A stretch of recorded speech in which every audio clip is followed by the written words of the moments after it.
Hello, bienvenue dans cette nouvelle vidéo de bilan lecture du mois de février. J'ai fait une panne de lecture, une crise existentielle. Vous allez voir, c'était un mois complètement improbable. Je vous présente quand même toutes mes lectures.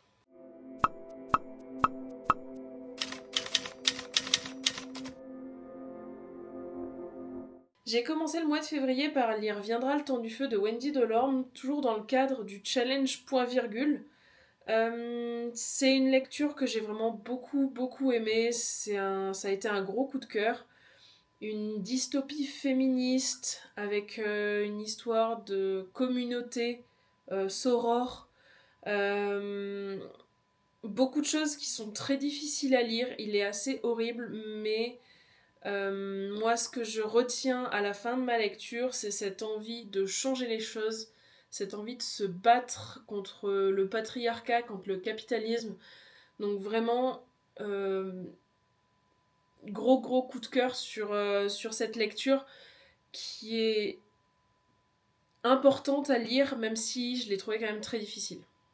J'ai voulu enchaîner sur une autre lecture du challenge point virgule, mais ça s'est pas passé comme prévu, alors pour pas me mettre en panne de lecture, j'ai enchaîné avec L'effet boule de neige de Clara Hérault. L'effet boule de neige, c'est une petite romance de Noël toute mignonne avec du fake dating, avec une histoire de deux frères, une histoire de deux familles qui sont très proches, qui vont passer les fêtes ensemble. Ça m'a fait beaucoup de bien de le lire, c'était vraiment très cocooning comme lecture. Alex, c'est vraiment un book boyfriend green flag à fond. Vraiment, j'ai passé un super moment et ça m'a évité ma panne de lecture de début février. Ensuite, comme je me suis lancée dans de la romance, je me suis motivée à découvrir un peu plus de ce genre que je connais très peu, que j'assume pas que j'aime. Mais toutes les romances que j'ai lues jusque-là, j'ai passé de très bons moments. Donc j'ai voulu découvrir La plume d'Ali Hazelwood avec Check and Mate, qui est une romance dans le monde des échecs. Donc avec deux personnages qui jouent l'un contre l'autre, qui vont s'affronter. Avant d'être une romance, c'est plutôt un contemporain. On va suivre la vie de Mallory, ses problématiques familiales, financières, euh, comment les échecs sont apparus dans sa vie et quelle place elle leur laisse. Et puis en fond un petit peu de romance aussi. C'est une lecture que j'ai vraiment beaucoup appréciée, que j'ai dévorée en 3 jours. J'ai beaucoup aimé le lien entre le couple principal, j'ai beaucoup aimé toutes les problématiques autour de Mallory, ces questions de santé mentale. Donc voilà, c'était très intéressant, c'était vraiment très sympa et je peux l'assumer maintenant et le dire, j'apprécie quand même les romances, j'apprécie quand même les contemporains, je suis certes une lectrice, une grande lectrice d'imaginaire à la base, mais ça me fait du bien de me diversifier, donc voilà, autant lire des livres qui me plaisent, qui me font du bien. Oups.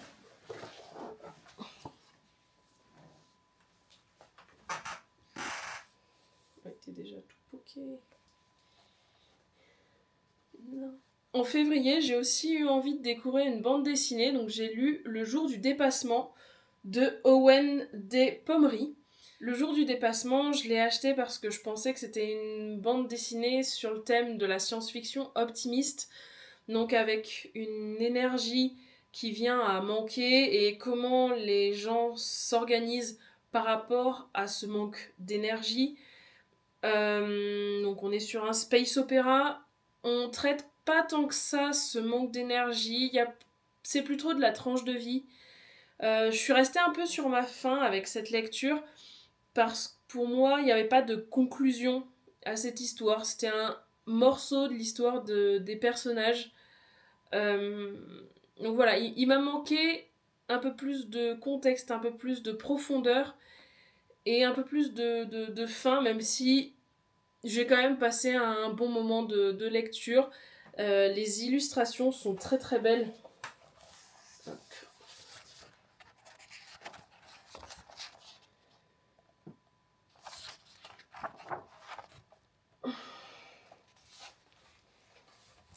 Donc voilà, je trouve les illustrations très belles, l'histoire sympa, mais je suis restée sur ma faim. Les 4 lectures que je viens de présenter, c'était les 4 lectures de mon début du mois de février, et ça m'a un peu permis de temporiser ma panne de lecture, mais elle a fini par arriver quand même. Donc j'ai rien terminé depuis mi-février. Donc je vais vous présenter mes lectures en cours et un peu pourquoi elles me posent problème. Je peux pas parler de ma panne de lecture sans parler du ministère du futur. Le ministère du futur, donc je l'ai commencé, j'en suis à 40% à peu près. J'avais envie d'aimer ce livre, mais il est très descriptif. Il y a des passages, on a l'impression de lire de la théorie scientifique. Il y a des comptes rendus de réunion, il y a beaucoup de choses. Mais pour moi, il manque une vraie intrigue, il manque des vrais personnages. Il y a des chapitres où on ne suit pas de personnages, où on suit des groupes de personnages. Euh, et j'arrive pas à rentrer dedans. J'en suis à 40%, j'arrive pas à rentrer dans le texte. Ce que je lis, c'est intéressant. J'apprends des choses, mais j'arrive pas à m'attacher au personnage, j'arrive pas à m'attacher à cette intrigue. Et c'est un peu le livre qui m'a mis en panne de lecture parce que je veux tellement le finir pour découvrir les solutions qu'ils essaient de mettre en place, pour apprendre des choses que je me force à le lire alors que je suis pas dans un état d'esprit propice à lire ce genre de lecture un peu plus compliqué. Mais j'insiste parce que j'essaie de le terminer. Donc, je l'ai lu en lecture commune avec Émilie Beltane.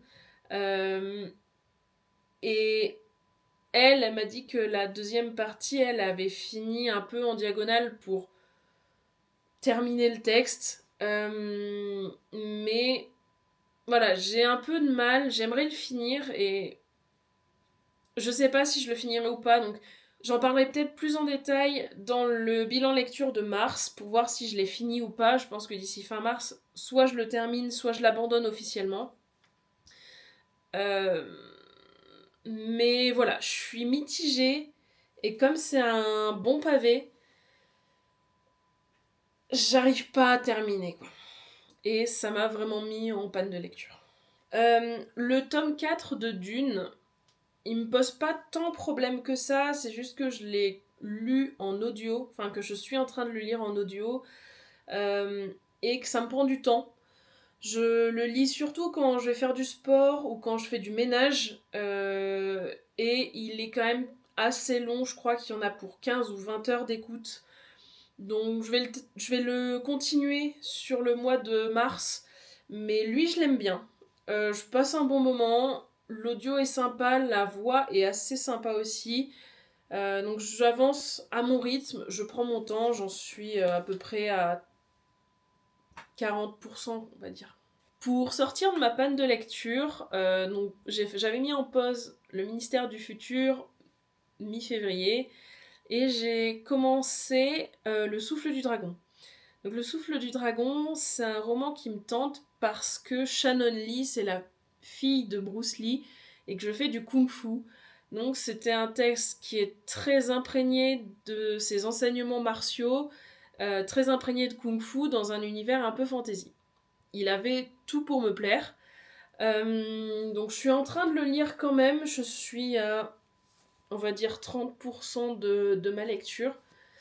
Il me plaît bien, mais il y a une intrigue qui est liée à un tournoi qui est tellement proche de La Voix éternelle, donc un de mes romans préférés de janvier, que quand je le lis, il souffre forcément de la comparaison et j'ai un peu de mal à avancer parce que c'est bien moins fait, c'est bien moins complexe, les personnages sont bien moins creusés que dans La Voix éternelle.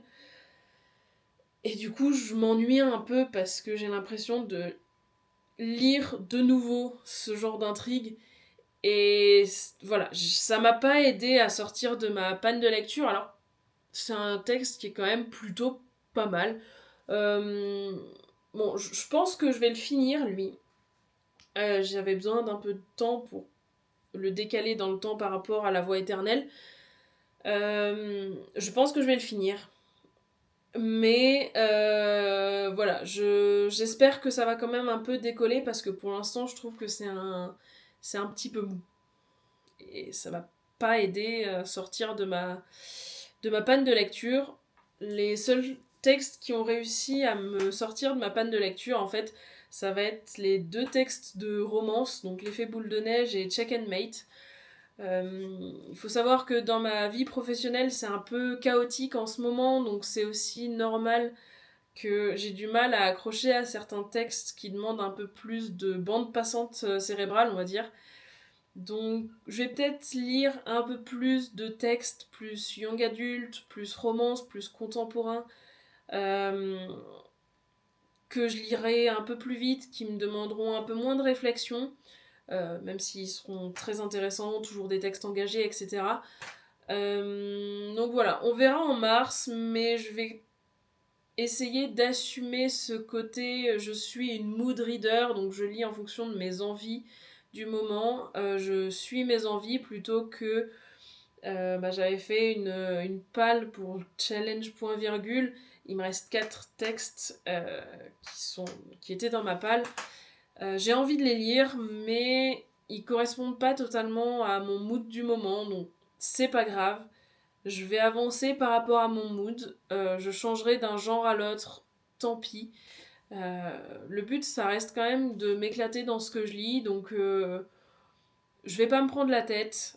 Je vais lire des textes qui me donnent envie et on verra bien si en mois de mars j'arrive à redémarrer un peu et sortir de cette panne de lecture. Merci d'avoir écouté cette vidéo jusqu'au bout.